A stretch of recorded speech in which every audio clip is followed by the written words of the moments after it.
বাংলাদেশ সড়ক পরিবহন কর্তৃপক্ষ এই দপ্তরে একটি পদের চাকরি পরীক্ষায় এই প্রশ্নটি এসেছিল। আমরা প্রশ্নটিতে দেখে নেই। এখানে আমরা দেখতে পাচ্ছি যেটা সেটি হলো যে 4x² বর্গমূলের সাথে 32x গুণ আছে এবং এই সম্পূর্ণ অংশের উপর আবার বর্গমূল আছে, আর এটার সাথে আবার 8x² গুণ করে তার উপর আবার ঘনমূল আছে। এটি সমান 4 হলে x এর মানটা কত হবে? এই অঙ্কটা আমরা খুব সহজেই করতে পারি।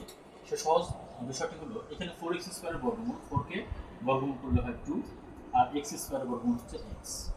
তাহলে এখানে ইনটু কি হবে? এই যে 32x।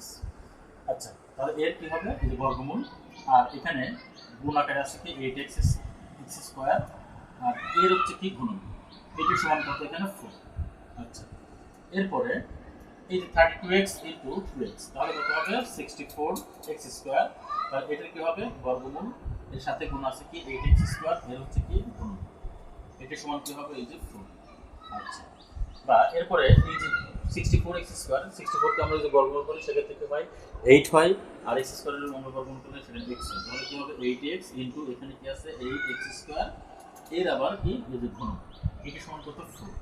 বা এখানে 8 গুণ করলে এখানে 64, আর এখানে x² x গুণ করলে কি হয়? x³ এবং এর কি হবে? এই যে ঘনমূল। এটা সমান কত? এখানে 4। আচ্ছা, এরপরে 64 কে আমরা লিখতে পারি 4, আর এখানে x লিখতে পারি। এটা লিখে আমরা এই যে কিউব দিতে পারি। 4 কে কিউব করলে 64 হয়, x কে কিউব করলে x³ হয়। আর এই ঘনমূলটা আমরা এভাবে লিখতে পারি, এই যে 1/3। এটা ইকুয়াল কত? 4।